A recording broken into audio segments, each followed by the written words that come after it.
नमस्कार, विठ्ठल बोलेमध्ये स्वागत। मी विठ्ठल पाटील। शिवसेनेला कोल्हापुरात पहिल्यापासूनच कोणता शाप आहे याचा उलगडा अजून तरी झालेला नाही। कारण बाळासाहेब ठाकरेंपासून ते आता उद्धव बाळासाहेब ठाकरेंपर्यंत जी शिवसेनेची वाटचाल सुरू आहे आणि कोल्हापुरात दमदार कामगिरी सुद्धा सुरू आहे, पण शिवसेनेच्या प्रमुख नेत्यांमध्ये जो असलेला विसंवाद आहे, एकमेकाबद्दल असलेली कटुता आहे, ती काही संपत नाही अशीच परिस्थिती आहे। कोल्हापूर शहराबाबतीत जर बोलायचं झालं तर हा किस्सा प्रकर्षाने जाणवतो। तो म्हणजे पूर्वी जेव्हा शिवसेना एकच होती त्यावेळी आताचे एकनाथ शिंदेच्या शिवसेनेचे जे आमदार आहेत ते राजेश क्षीरसागर जी मूळ शिवसेना होती त्याचे शहर प्रमुख होते आणि संजय पवार, विजय देवणे हे जिल्हा प्रमुख होते। गमतीचा भाग म्हणजे ह्या तिघांमध्ये कधीच पटलं नाही। एक वेळ संजय पवार आणि विजय देवणे एकत्र असतात, पण क्षीरसागर यांच्याशी मात्र संजय पवार यांचं अजिबात पटलं नाही आणि क्षीरसागर संजय पवार यांना नेहमी पाण्यात पाहत होते। खरं तर एका शहरात राहून एक जिल्हा प्रमुख एक शहर प्रमुख असताना त्यांचा हा विसंवाद कार्यकर्त्यांना आणि शिवसैनिकांना मात्र प्रचंड खटकत होता। रविकिरण इंगवले यांना जिल्हा प्रमुखपद देताच संजय पवार, विजय देवणे, हर्षल सुर्वे यांनी मोठ्या प्रमाणात नाराजी व्यक्त केली आणि ही नाराजी इतकी भडकली की हा वाद अखेर उद्धव बाळासाहेब ठाकरेंपर्यंत पोहोचला। उद्धव ठाकरेंनी आणि आदित्य ठाकरेंनी एकाच शब्दात सांगितलं की जी निवड केलेली आहे ती पक्षाच्या वरिष्ठांनी केलेली आहे, यात आता कोणताही बदल होणार नाही, जे आहे ते तुम्हाला स्वीकारावं लागेल। यानंतर काही घडामोडी होत गेल्या। संजय पवार थेट मुंबईला गेले, उद्धव ठाकरेंना भेटले।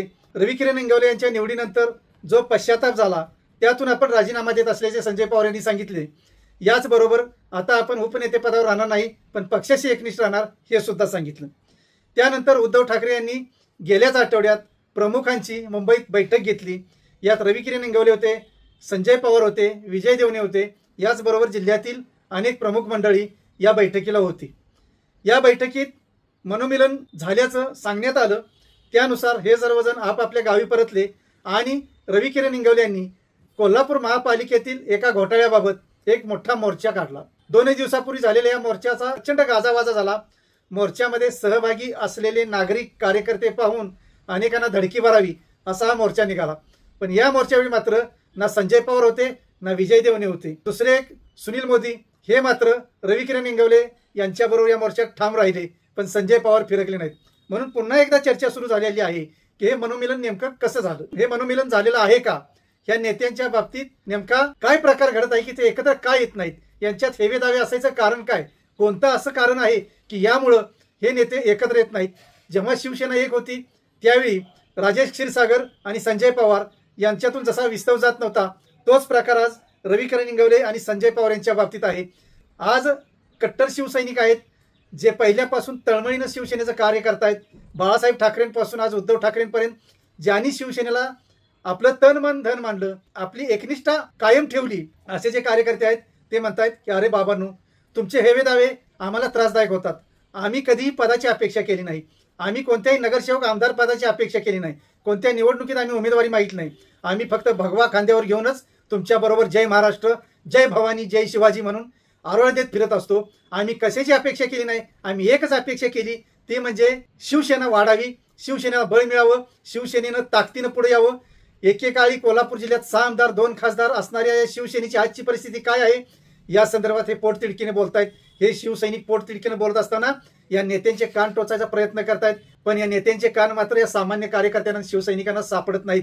हीच तर त्यांची द्विधा मनस्थिती झालेली आहे, व्यतीत झालेले आहेत।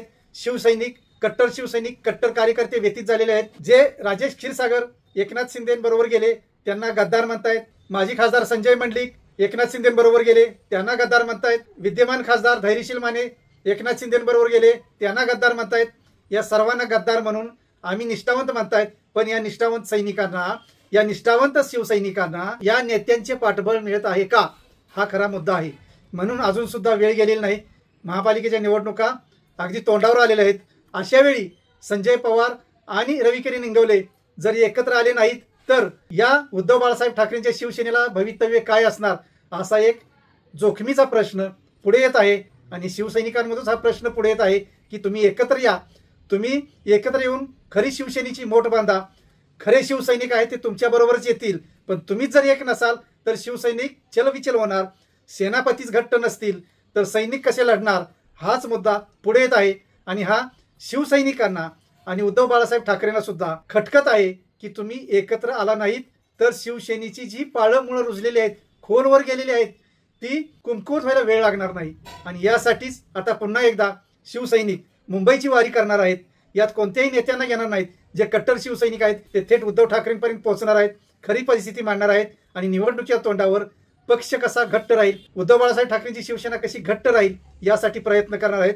धन्यवाद. असेच नवनवीन विषय ऐकण्यासाठी लाईक, सबस्क्राईब आणि बेल आयकॉनवरती क्लिक करा.